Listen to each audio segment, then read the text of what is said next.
Hello, welcome to today's webinar. Today we're going to talk about saving for higher education and why it's a really good thing. That might be obvious, but we're going to talk about some of the specifics related to saving for higher education that we hear a lot about. I'm Mila Tappan. I work for the Finance Authority of Maine, and I'm our manager of college access and outreach. And additionally, I am the mother of two boys, so I have been through this process of paying for college. I have a 25-year-old and I have a 21-year-old who's actually still in college. So can relate not only from a professional perspective, but from that personal perspective of trying to make this work. I also worked in the financial aid office at the University of Maine for 16 years before coming to FAME 12 years ago. So as we're going through our conversation today and talking about some of the topics, that's kind of my background and how it relates to the conversation that we're going to have today. So again, I'm so glad that you're here with me. This is being recorded so that we can post it to our website later. If you have questions as we go through today, will you please just put them in the chat or in the Q&A, and I will stop periodically through the presentation and address those questions. If there are questions that we don't deal with today, I will send an email in writing and answer the questions in writing after the fact. So let's go ahead and actually get started. So much of this presentation is going to focus on the financial benefit of saving for college, but I always like to start by talking about the aspirational impact of saving. And let me say that when I say for college, we're talking about any sort of higher education. So I use those words interchangeably to mean anything from 2-year, 4-year, grad school, even certificates and credentials, depending on the specific circumstances. So here's some research that I think is so fascinating. Research has shown that children who have even just $500 or even less are much more likely to go to college and they're much more likely to graduate than those who have no savings. So 3 times more likely to go on to college and 4 times more likely to graduate from college when those children have accounts that are specifically savings accounts for college, okay? So not just general savings accounts, but money set aside specifically for them to go to college. They are so much more likely to go to school and to graduate. And the research that reflects this was done on children from low and moderate income families. So that's even, more impactful, I think, in the work that so many of us are doing. What's really cool and what we're going to talk about in a moment is the fact that here in Maine, we have the Alphon grant, the $500 Alphon grant that children who are born Maine residents automatically receive. So our children here in Maine have a really great leg up from the aspirational perspective because they're all going to have that money set aside from them. But I think it's not shocking that having money set aside to go to college would have an aspirational impact. Because if you think about those children who maybe that isn't a regular discussion at home or might not have been previously, when you start saving for them to go to college, you're really, as you would say, I guess, putting your money where your mouth is, right? If a child knows that someone is saving for them to do that, that sends that message that the expectation is that child is going to go on to pursue some sort of education. So I love this information. I think it's really helpful and just is one more reason why saving for college is such a good and positive thing.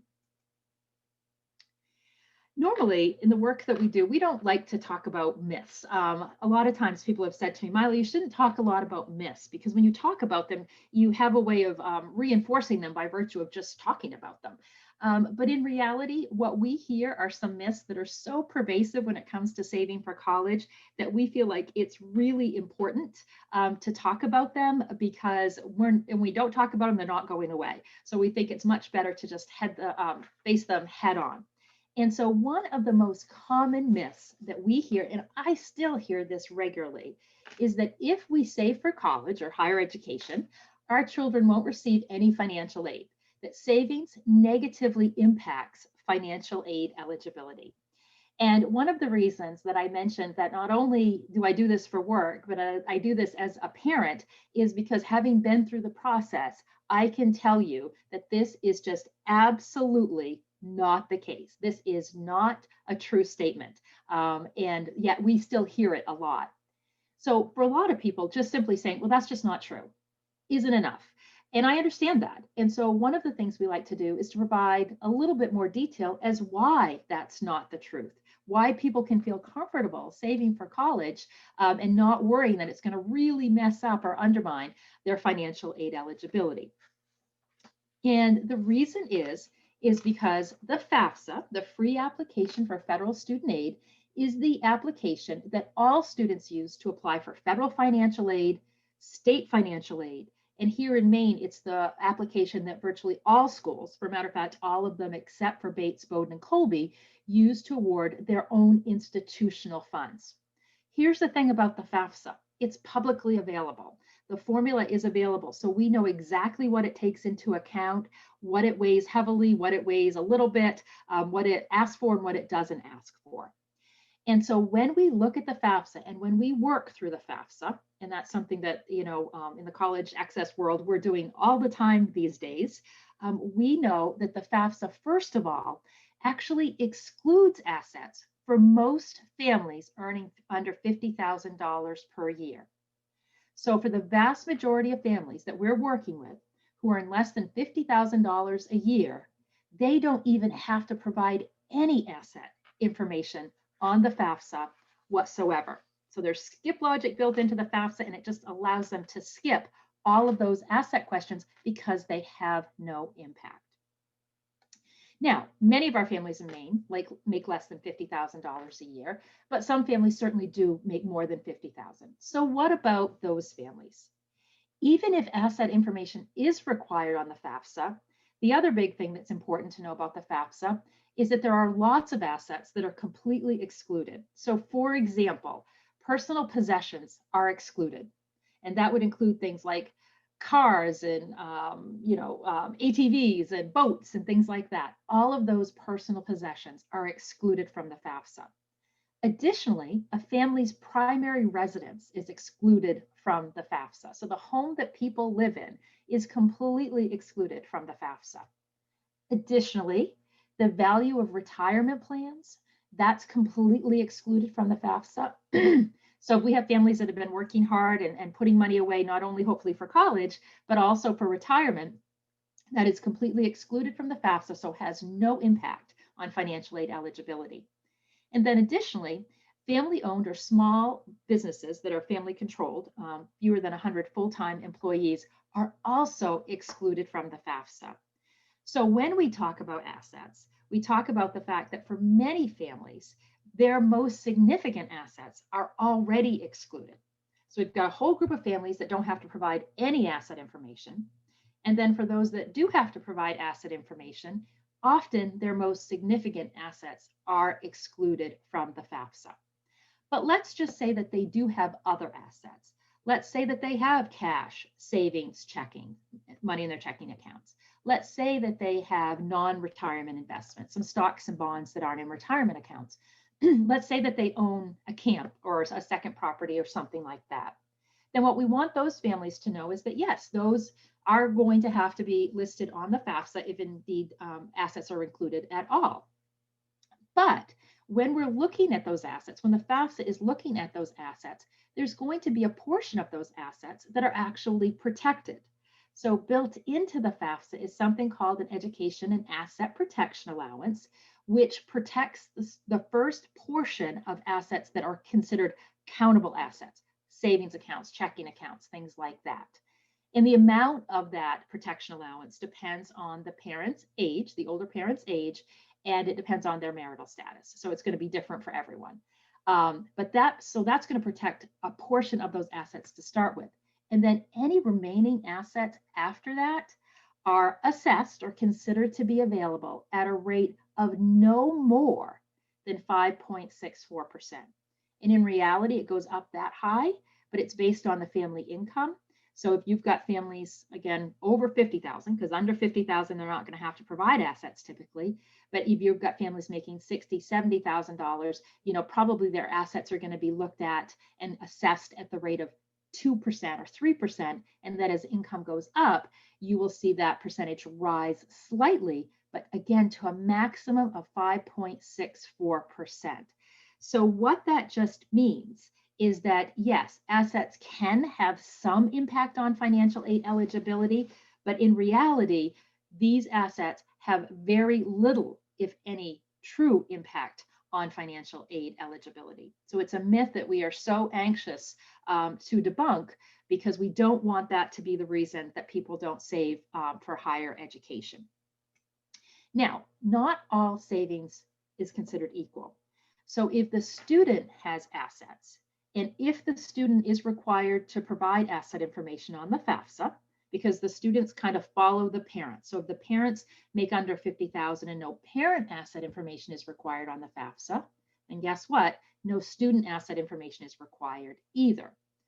But if parent assets are required and therefore students' assets are required, then the students' assets are assessed at a higher rate. So that rate is 20%, and there is no asset and protection allowance for students. So what that means is that if student assets are required, and let's just say the student has $1,000 sitting in a bank account, then yes, $200 of that is going to be assumed available to help pay for college. Okay, so a little bit more of an impact, no doubt, but also in reality, if a student has some savings, they're the beneficiary of the education. So that's why there is that difference there. So it's really important when families are saving to have an understanding of how assets are counted. Are assets counted as a parent asset, or are they counted as a student asset? For example, one of the things that we're going to talk about today, in just a moment, for a matter of fact, are 529 plans. So 529 plans, even though they're often set up, parents might set them up for their children. The reality is they are considered a parent asset. So for all these years, when I filed a FAFSA, my boys have applied for financial aid, and they've been filling out their FAFSA, and if we have a 529, that gets listed as my asset, not theirs, even though they're the beneficiary. So it would be considered under that other category of no more than 5.64% of it impacting financial aid eligibility. So I don't want to go too much further into the weeds on this because I don't want to bore you with it. And, I know it's not the most exciting thing to talk about, but I hope that I've provided you with enough that you feel like, okay, when she says that we don't need to be worried about assets having this huge impact on financial aid eligibility, that we can believe her because she can demonstrate that that's the case. For any of you that are kind of like me and you like going into the weeds, please just let me know. I'm happy to share details with you. I'm happy to share the formula with you, whatever would be helpful and put your mind at ease and provide some comfort about saving for higher education. I'm happy to do that and would love to do that. But the reality at the end of the day is that it's income that tends to be the biggest driver of financial aid eligibility, not assets. So I am going to I see we have a few people who have joined us. So welcome to those of you who have just joined us. I was just stopping for a moment to see if we had any questions, either in the Q&A or in the chat, but I'm not seeing any. So I'm going to continue on, and then I will stop in a bit to see if there are questions at that point. So welcome to you who have joined us. So one of the ways that you can save for higher education, there are many ways that you can do this, but one we'd like to talk about and focus on today is the NextGen 529 program. So NextGen is Maine's 529 program. So you might be wondering, where does this term 529 come from, first of all? You hear this talked about, and it doesn't seem like it's something that makes much sense. Well, what it reflects is if you were to go into the federal tax code, which none of us obviously would want to do, but if you go into the federal tax code and you look in section 529, that is where you're going to see 529 plans talked about and regulated. So 529 plans are plans that are regulated at the federal level. Now, each state, most states have at least one 529 plan, but they are federally regulated. So when you hear 529, there are these broad federal regulations, but then each 529 program within individual states are going to be a little bit different and might have some different characteristics or benefits. So for today, we're going to focus on Maine's 529 program, which again is called NextGen 529. So in this section, what I'd like to do is just talk a little bit about what Next Gen plans are and how they work. What I'm super excited to talk about is that grants that are available for main accounts. And then we'll end by talking about just a little bit about contributions and withdrawals. So a 529 is a tax advantaged investment vehicle. Again, tax advantaged is why it's in the IRS code, for qualified higher education expenses for beneficiaries of all ages, babies through adults. So this is another point that we really want to be sure that people know. We tend to talk about 529s and Next Gen and saving for college in terms of children. We talk about the babies, we talk about, the younger kids and the high school students. But in reality, when we talk about Next Gen and 529 programs, they are also available for adults. So here in Maine, as we look to try to make sure that everyone is getting the education that they need to fill the jobs that are available here in Maine, we are often looking at adults as well. So everything I'm going to talk about today is applicable for anyone who opens up an account regardless of their age. So whether or not they're, a 2-year-old and parents are doing it on their behalf, or if I want to open up one of these accounts myself as an adult because I want to, get some additional higher education, we can do that and we can still benefit from the programs that I'm going to talk about today. With Next Gen and with 529s in general, they are after-tax contributions. So in some ways, I think of them like retirement plans, how they work, but one key distinction is that contributions to Next Gen plans and 529 plans are using after-tax dollars. So you've already paid taxes on the contributions that you're making. Any earnings, though, so as you earn money, hopefully on these investments, the benefit of these programs is that these funds, the earnings, are going to grow tax-free, federal tax-free and state tax-free or deferred, depending on what you use the funds for. So you're putting in after-tax money that hopefully is going to grow tax-free, and it will be tax-free if you use it for qualified higher education expenses. And we're going to talk about what those expenses are. Now, we just want to be sure that people do know that Next Gen 529 is an investment plan. So like with any investment plans, there is the potential of risk, of losing principal. There are many options available, like with most investments, some that are a little more risky and some that are a little safer. But we always want to be sure that people do understand that it is an investment plan. So with 529s, in Maine specifically with Next Gen, people are going to have an option. They can either open up an account themselves or they can work through an advisor. So there's two basic programs. There's the Direct series, if you just want to open it up yourself, or there's the Select series where you want to work through a financial advisor. I also just want to mention that you might hear the name Merrill Lynch mentioned as we talk about Next Gen, and that's because Merrill Lynch is the program administrator for the Next Gen program. So I like talking about these programs and I find them really exciting for one reason, because they're so flexible. The flexibility in the use of assets is really, really significant, and it makes, I think, people feel so much more comfortable having these funds or putting funds into these programs because they do have so much flexibility. So when we're talking about Next Gen funds, these funds can be used at any eligible accredited post-secondary institution. So these funds can be used at schools that are in-state schools or out-of-state schools. So a question we get often is, well, does my child have to go to school in Maine in order to use these funds? No, absolutely not. Next Gen funds can be used in-state, they can be used out-of-state. For a matter of fact, they can even be used in Canada at certain schools or even out of the country to other countries beyond Canada, depending on those schools. The key is the student has to be attending a school that is eligible and accredited by the U.S. Department of Education. So the easiest way to find out if a school is eligible is to determine if they participate in the federal financial aid programs.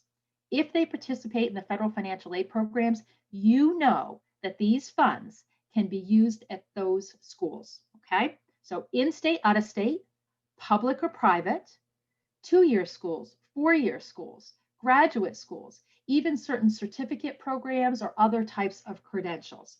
So the key is that it can be used very, very broadly. These funds can be used across all of these institutions, as long as they're eligible and accredited institutions. And again, the key being, do they participate in the federal financial aid programs? So long as they do, these funds can be used there. So we're talking about thousands of schools just here in the US. And then you might wonder what the funds can actually be used for. So we've indicated that they have to be attending a particular institution, eligible institution, but then for what expenses? And this is a place where NextGen and 529s are really, really great, because what they can be used for is a lot broader than with some other types of programs. So the funds can be used for tuition and fees. That's probably not surprising. Those are the most obvious expenses. Books and supplies, so those can be covered with these funds as well. Computer equipment, so the purchase of a computer, for example, is something that's an allowable expense, a qualified expense under this program. But additionally, software and services. And so let's just say that a student is living off campus and they need to have internet access so that they can do their schoolwork. That is an allowable expense under this program. Let's just say that they have to buy certain software because the work that they're doing in school, they need to have access to certain software programs. That is also an allowable expense for this particular program. Any other required equipment. So we have a student is going into a culinary arts program, for example, and there's equipment that's required. That equipment is an eligible expense.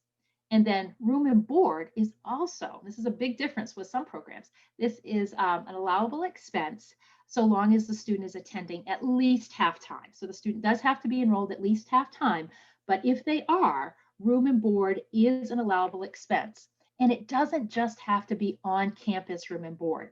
So in reality, these funds could be used, and I did this in our case. My oldest son was in school and he was living off campus. So we were able to use some of his funds, his 529 funds, towards his rent.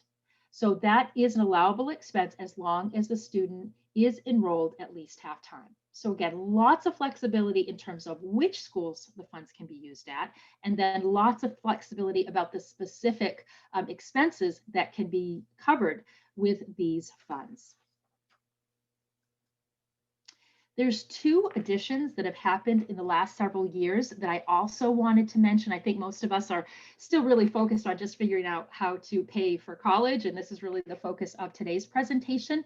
But I do want to let you know that they have made some additions, including the fact that these funds can be used to pay principal and interest on any qualified education loans for the designated beneficiary or their sibling for up to $10,000. So what does that really mean? That means that, let's just say, when all is said and done, we have some 529 money left over. We have some NextGen money left over. Again, I don't know that that happens that often, but let's just say that's the case. So the students graduated and they're all set. If they happen to have borrowed any federal student loans, they could then use some of those funds, up to $10,000, to pay off outstanding federal student loans, for example. And even their sibling could use that money to pay off those loans if maybe the student, the beneficiary, didn't have any loans, but their sibling did. So that's just another option that's available now that I wanted to share with you. Also, tuition in connection with enrollment or attendance at an elementary or secondary public, private, or religious school, money can be used for those purposes as well, up to $10,000 per year per beneficiary across all 529 plans. So, Maine is not a state that seems to have as many students that would have to pay tuition for these sorts of schools. But if you're one of those families and you were interested in using your funds for that purpose, check into that further, contact me, and we can talk more about it and get you more information on that. Okay, so those are some new additions. So now let's take a moment and talk about actually opening up an account if you were interested in doing that. So as mentioned previously, you have two options if you wanted to open up a NextGen account. You could either open it up all on your own. You can go online. We're going to provide the link at the end. You could go online, you could learn more about this, and you could open up an account all on your own. And it would just require a minimum $25 contribution. And we're going to talk more about that in just a second. Or if your preference is, you could work with an investor or a financial advisor to make those investments for you on your behalf. Same thing to open up an account. It'd be a $25 contribution to get that account opened up. So whichever way you prefer to go, do it yourself, work with a financial advisor. Both options exist for the Next Gen program. Now, I get really excited talking about this next section as well. So I love the flexibility of 529 plans, and I love the fact that Next Gen specifically, and this is unique to Next Gen, so this is not across all 529 plans, this is unique to Next Gen. There are some fabulous grants available, matching grants, to help students get started and help their parents get started on savings. So let's first talk about initial matching grants. So a $100 initial matching grant is available to anyone who opens up an account, a Next Gen account, as long as either the owner of that account or the beneficiary of that account is a Maine resident. Okay. So if a Maine resident opens up an account with $25, they're automatically going to receive a $100 initial matching grant. That's a one-time grant, and it is only one grant per beneficiary. So let's just say people can have multiple Next Gen accounts. So, maybe my mother opens one for my son, and then my aunt opens up one. So you can have multiple 529 accounts, but this matching grant is only going to be one per beneficiary. So whichever account gets that first, that's the only time the student can receive, the beneficiary can receive that $100 matching grant. What I like about this matching grant and some of the others I'm going to talk about is it's automatic in the sense that once that account gets opened and once that $25 contribution is applied, the $100 matching grant will be applied automatically. There's no additional paperwork that is required, because sometimes extra paperwork is what never happens. So it's nice that that's not required. Now, here in Maine, I've also alluded to the fact that we are so fortunate to have the Alphon grant. So we have a whole bunch of children out there, basically babies who were born Maine residents after January 1st of 2013 have an Alphon grant. So they're still young enough that they can't open up their own account, but their parent or another individual potentially could open up a Next Gen account on their behalf, and they don't have to put in any money. And so you might say, well, why bother? We love to have students and families open up a Next Gen account using their Alphon grant so that everything can be linked together. So within their Next Gen account, they can see their Alphon grant and they can watch that grow. It's still a separate grant. It doesn't become part of Next Gen. It still sits there separately, but they can be linked together so families can watch everything and look at it all in one place. Now, in the past, it was an either or. So you either got the $100 initial matching grant, or if you had the $500 Alphon grant, that was how you could get your account open.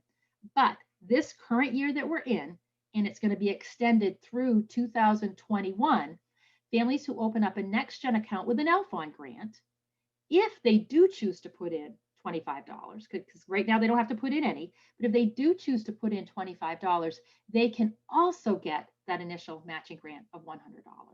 So that's really exciting. And so what we're hoping is that many more families who already have that Alphon grant will open up a Next Gen account, because what we love to see is that Alphon grant is fabulous and a great way to get started, but we want to see families continue to save for higher education. And this is one way to do it. And so here's another incentive to have them open up a Next Gen account. So let's say the account gets open. So that's great. The next thing that is available is the Next Step Matching Grant. So the Next Step Matching Grant basically does a 30% match on contributions made within one calendar year. So January through December. So basically, if someone makes contributions to a fund, and let's just say it could be anybody making contributions to that fund on behalf of that beneficiary, those funds are going to be matched. And the maximum grant is $300 per year. So a 30% grant. So as you can see here, if you put in $75, you're going to get a $25 matching grant. If you put in $300, or various people in combination put in $300, it's going to result in a $100 matching grant. If you put in the $1,000, you're going to get the full $300 matching grant. Now, what's really exciting about this is per year. So this is one per year. So it's not a case where it's just a one-off. This can happen every single year. So you want to stay, informed as to how the program is working and what the, benefits are in any given year. But the way it exists right now is this is every single year. You can potentially get this $300 matching grant. Now it is per beneficiary. Okay. So again, if a student had multiple accounts, not every account can get the 300. It's per beneficiary. And the way that this program works is, again, it's automatic. So you don't need to fill out any additional paperwork. But what you do want to be aware of is the timing of it. So if the money goes in January through December, at the end of the calendar year, after that's over, there's going to be a review of the account and determine, how much came in and what funds are available to be matched. And then typically that matching grant is going to show up in the account in the first quarter of the year. February, March is typical. Okay. So again, you don't need to do anything more than make your your regular contributions, and automatically they will be reviewed to see what portion of those can be matched. So it's a great way to incentivize savings. And that's the idea behind this, is we really, really want families to continue to save on a regular basis, because we know that that's the best way to increase these funds and have those resources available when it comes time for individuals to pursue higher education or continue their higher education. And I'm not done with the grants yet.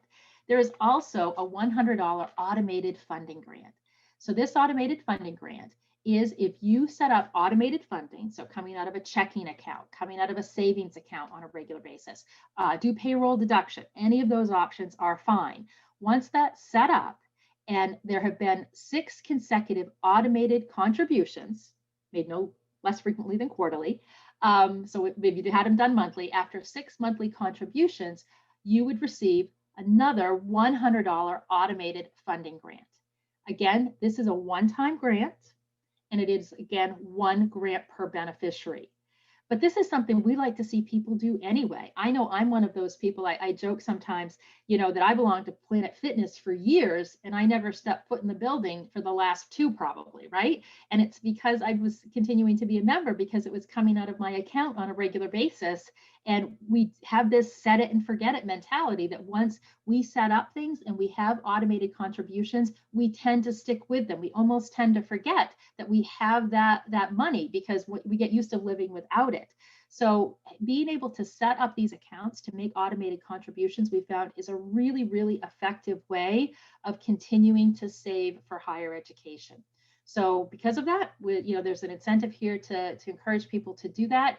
And so that one-time automated funding grant is available for that purpose.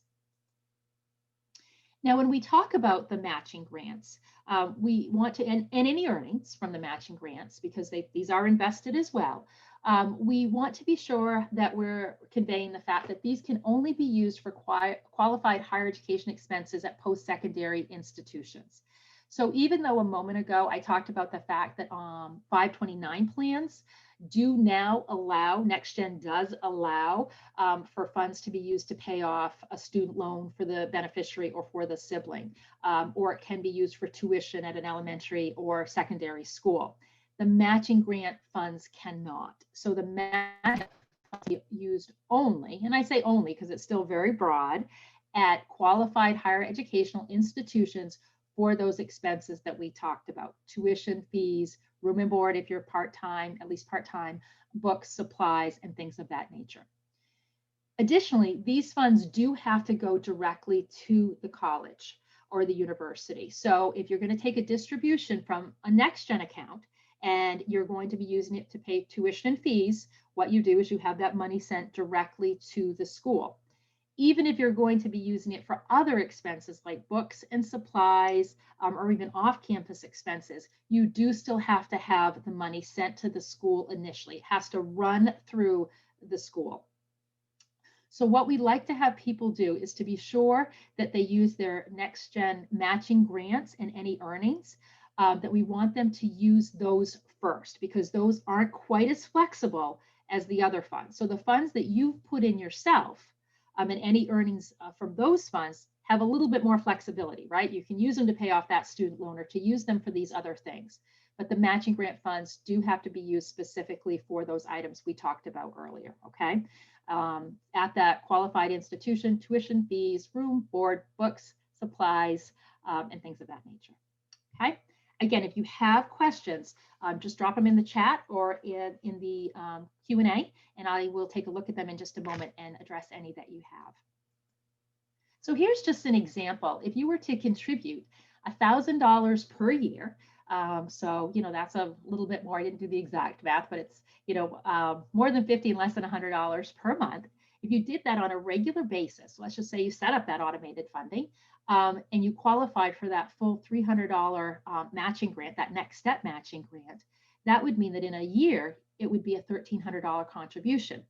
And if you were able to start that when the child was born and continue that all the way through, I'm going to be honest, I continue to contribute to my children's accounts, even though they are currently in school, specifically because I want to continue to get those matching grants. So if I continue to do that, or if someone continues to do that for 20 years, you can see how much that ends up being, $26,000. And that's really significant when you're trying to, pay whatever's left after financial aid at a particular school. And that's without any earnings. So this is just the initial money. This is not even taking into account that these are investment accounts that will hopefully earn money over time. So we just really like to stress the fact that it's that regularness, that contributing to an account on a regular basis and then taking advantage of those matching grants on top of it can really help those funds grow much more significantly over a period of time. Here's an example that I think is really helpful to demonstrate that fact. So what we have over here is we have, if someone just put in $20,000 into a savings account over a period of time, it would earn some money. And you can see all the caveats down here, but it would earn some interest, $171 based on the assumptions made. So you'd have a little bit more than $20,000. But what about if you open up a 529 plan? And it's just a 529 plan, and we assume the normal rate of return over time that has been the case. You would then have your $20,000 in contributions, but you would also have over $13,000 in earnings. So your money has really grown at that point. But then look at what NextGen with its grants allows to be possible. You have your contributions, you have your earnings, but then you have your matching grants on top of it. And as I mentioned a moment ago, those matching grants are also invested. So they also are going to hopefully generate earnings over a period of time. So you can see that 20,000, here, look at what it can turn into under the right circumstances. And again, based on certain assumptions, continuing over a period of time. And so one of the things that we think is really important is if you were to borrow that money, it does the reverse of that. So when you borrow that money and you pay interest over time, that really starts to balloon. So we love the idea of saving in a way that allows the savings to grow over a period of time is even more beneficial. So I think this chart does a good job of displaying that. So I find it helpful. So in terms of making contributions, you can go online and you can open up an account. You can go to Merrill Edge is where you're going to actually open up the account. So you'll go to our website, famemaine.com, and then you can open up an account through Merrill Edge. So do it all right online. You can make a one-time contribution. You can set up recurring contributions as well. So again, we love the idea of making automated contributions, set it and forget it. But you can also do something as simple as send in a check periodically. So we send out contribution coupons regularly. And so, someone, we'll talk about family members in a moment, but someone could just write out a check and send it in that way too. So it doesn't have to be automated. We like that. And I say we, meaning me, I like that just because I think for many people that works well. But one-time contributions here and there are great too. And you can also roll over or transfer money from another account. So those are options. For a matter of fact, one of the things that I did years ago is I had some savings bonds for my oldest son. And so I took those and I rolled those into his NextGen account. what was cool about it, you guys, is that when I rolled those funds in, they were eligible for the matching grant. So that was, any funds that are transferred or rolled over are looked at to see, if they are eligible to be matched. So, they're that first $1,000 that comes into the account during that calendar year, they're potentially going to be matched at that 30% rate. So that's something else to keep in mind if you have other accounts out there that you would like to consider rolling over. Now, we talk a lot about the fact that it's hard right now. It's been a really, really rough 6 to 9 months. I don't know how much longer all this is going to go on, but people have lost their jobs, and saving in general is just unbelievably hard. It's always been hard to save for college, I think, but it's been particularly hard lately. And so one of the things with these accounts that we like to focus on is the fact that it doesn't just need to be parents saving for higher education. Families and family members and friends can contribute as well. So next week, actually, my niece will turn 16. And so one of the things I've been doing for the last, I think I started when she was like 4, she has a NextGen account. And what I've been doing is I've been contributing to it. So on her birthday every year, and when she was little, she didn't really, recognize it or understand it, but I would give her some money to go into her account and, then give her a gift, because who doesn't like to open up a present still? Now at 16, she's aware of her account. She checks it regularly. And every birthday and every holiday, she almost has come to expect, and I mean that in a really good, positive way, that there's going to be another contribution to that account, and she looks forward to it. And it's, she's a young woman now who, going to college has always been talked about. But, you just think again about students who might grow up in households where that's not a conversation that always would have happened. This is one way to start that conversation, to have that conversation, and just to show that individual, that youngster, that, hey, we really believe in you. We really want you to go on to pursue some sort of education, and here's some money to make that happen. So family members contributing on birthdays and holidays, and I just write out that coupon check. I write out a check and I attach it to the coupon, and that's how I've been making contributions to her account. So however people choose to do that, there's just so many options available. So this responsibility doesn't fall solely on parents. I think it actually works best when it's, grandparents and aunts and uncles and everyone all together. And students, even over the summer, when they're earning money themselves, could consider putting some in and having those funds matched. So there's all sorts of opportunities here that I think are really exciting. The bottom line is how people decide to save for college is totally up to them, obviously. But we just want to be sure that people don't leave money on the table. In the work that I do when I'm out and I'm talking, particularly with high school seniors and their families, there are still a lot of families out there that don't have any idea that this program exists.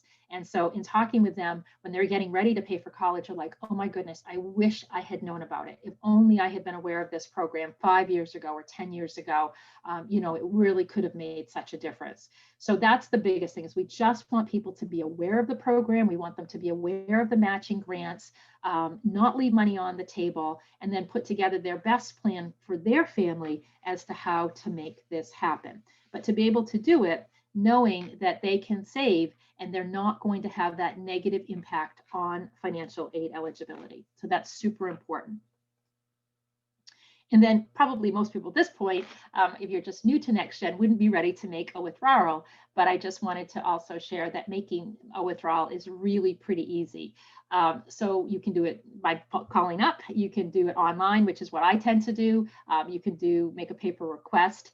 But one of the things that people have often asked is, well, what do I have to do, or what do I have to document when I'm ready to take the money out? And all you have to do is you just have to request the funds. And you request the funds, and again, if you're using the matching grants, you're going to have them sent to the school that your student is attending. Now, on the back end, you do have to make sure that you have your paperwork in order. So if I were to get audited, I would need to be able to demonstrate that I use those funds for those qualified purposes in order to not have to pay taxes on that money. Because that's the key here, right, with how 529s work. I put my own money in. I already paid taxes on that money, but that money hopefully is going to grow over time. And that's the money I don't want to have to pay taxes on. So I need to keep my records to show that I use those funds for those qualified expenses. And as long as I do that, I don't have to pay taxes on that money. Okay. But in terms of withdrawing the money, I don't even have to send a bill in. I just have to request the amount that I want or need. And then on my end, I just have to make sure that I keep track and I have that in my records just in case I ever get audited. Okay. So nextgenforme.com is where you can find lots more information about what I've talked about today. It's where you can see more about the grants that I talked about. Here you can learn more about contributions and the different ways that you can make a contribution to an account. Or over here, if you are interested in setting up an account, that is how you can do that. You can click on that. It's going to take you to the Merrill Edge site. And once you're on the Merrill Edge site, you can actually set up an account. So that's what I wanted to share with you today. Do I have any questions? Anything that you want to ask about in the Q&A or in the chat? I would love to hear your questions. And I have one I'll offer up while you're thinking about them. Sometimes people will ask me, or any of us working in this area, what happens if my child doesn't go on to college? So let me address that just briefly, even though we didn't cover it in the presentation. If your child decides not to go on to pursue higher education, say right out of high school, one thing you can do is just hold tight and wait. So my oldest son made the decision to go on to higher ed right out of high school. My youngest was going to, and then at the last moment felt like he needed a little more time to figure things out. So he took a year off. And so I just held tight. And then he returned the next year. And so we've been using the fund since then. So that's one option. The other thing is that if you say you have, maybe you have 2 children and you have an account for one and that child decides not to go pursue higher education, the thing you can do is you could transfer the money to your other child. For a matter of fact, you can transfer it to other family members, and that definition is pretty broad. So let's just say my kids didn't use up all of their money. I could transfer that money to my niece. Now there's paperwork involved in all of that, but as a family member, we could transfer it to her. I could let my kids keep their money if they didn't use it, and someday hopefully they'll have children and they could transfer it to them. So within your family, you can transfer it with no tax consequences. So that provides people with a little bit of relief as to, if they're going to put money into these accounts, what happens. And then ultimately, if your student doesn't choose to go on to any sort of higher education and you want to get those funds out, you can take them out. You put in your own after-tax money, so you're going to get that money back. You've already paid taxes on it. And then the money that has grown, hopefully over time, where you have had earnings, if you take it out until you're not using it for a qualified expense, then just that portion of your funds would you pay taxes on, and there would be a 10% penalty. So that's the worst case scenario.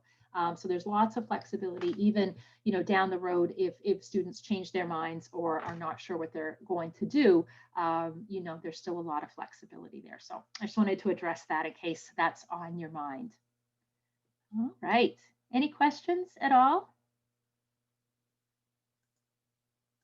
Just checking here just to make sure I didn't miss anything. All right then. Well, if there aren't any questions, what I will do is I will, like I said, we're recording this. And so I'll send you out information with a link to it so that if you're interested in sharing it with someone else, you can do that.